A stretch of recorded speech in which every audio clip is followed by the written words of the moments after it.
president seemed to be open that in a couple of weeks that the tariffs on Mexico could go into effect. He said maybe we will, maybe we won't. What are the metrics he is looking to see over this month from Mexico with those troops going to the border? I think the president has made it astoundingly clear.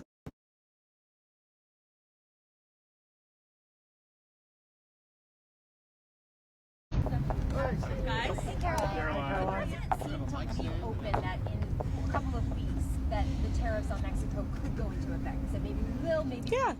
What are the metrics he is looking to see over this month from Mexico with those troops going to the border? I think the president has made it astoundingly clear that the reason for these tariffs, and I just talked a lot about this on Fox News, is the illegal surge of deadly drugs and of human beings that we have seen trafficked over the southern border and the northern border, hence the tariffs on Canada.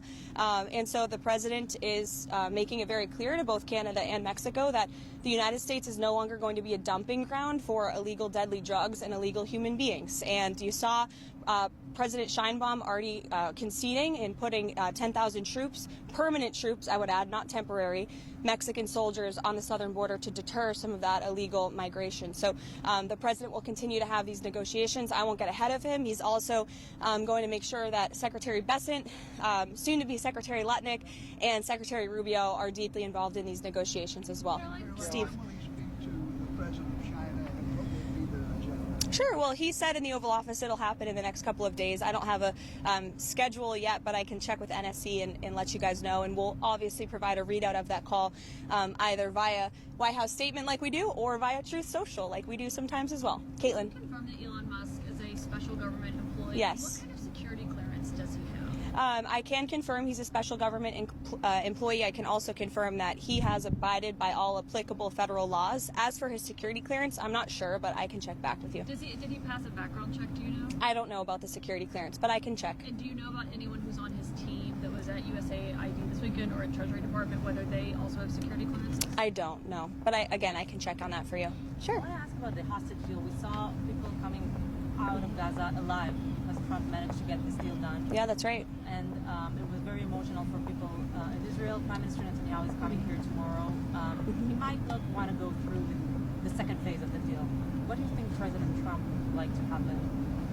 Well, I'm not so sure that's true.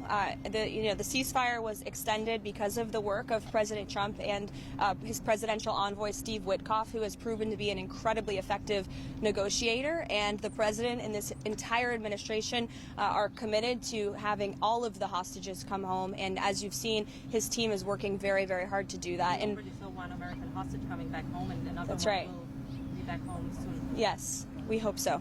Caroline. Sure. Carolyn, the president's a keen watcher of the financial markets. How much did Wall Street's fall this morning have an impact on his decision in regards to the Mexico tariff decision? It had no decision. What impacted the delay on the tariffs was the president of Mexico committing to putting 10,000 permanent soldiers on the U.S.-Mexican border. The president cares about American lives. And as I just said on television, there's a lot of talk about the markets. There's a lot of talk about, the cost of goods. This administration is wholeheartedly committed to bringing down the cost of living in this country. You see that through deregulation, through the energy actions this president has taken, and also through his commitment to cutting taxes. But when it comes to the cost of an American life, I think for those of us who have children, there's not enough money in the world to bring back the lives that have been lost because of the illegal drug and border crisis. And the president is committed to ensuring that Canada and Mexico and China understand that the United States is not going to be a dumping ground for illegal fentanyl that is killing young people in this country. It's the leading cause of death amongst those aged 18 to 34. And that's the president's number one priority, is protecting American lives. Can you talk more about the first call that President Trump had with Prime Minister Trudeau this morning? What were some areas for potential negotiations and any bottlenecks? Yeah, I hate to be coy, but just because I believe they're on the phone right now, I'll have to go in and check. I don't want to get ahead of the discussions or the conversations, but in the effort of transparency, we will either provide a readout or you'll hear from the president directly.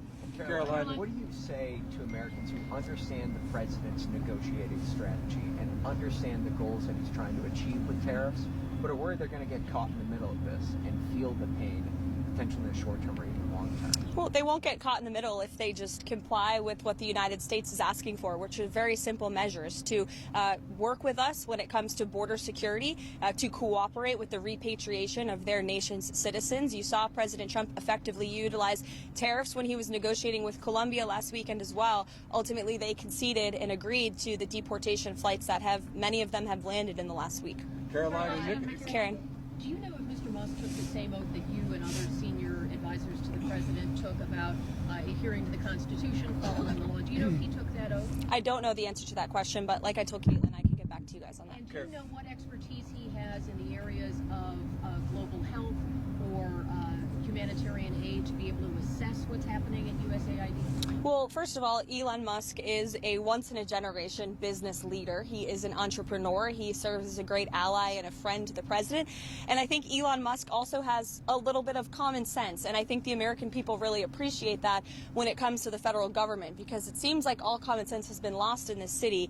And that's what you see when you look at USAID. I know Secretary Rubio made some comments about how he will be acting as the director over that agency. And here's the reason why Elon Musk and others have been taking a look. Because if you look at the waste and abuse that has run through USAID over the past several years, these are some of the insane priorities that organization has been spending money on.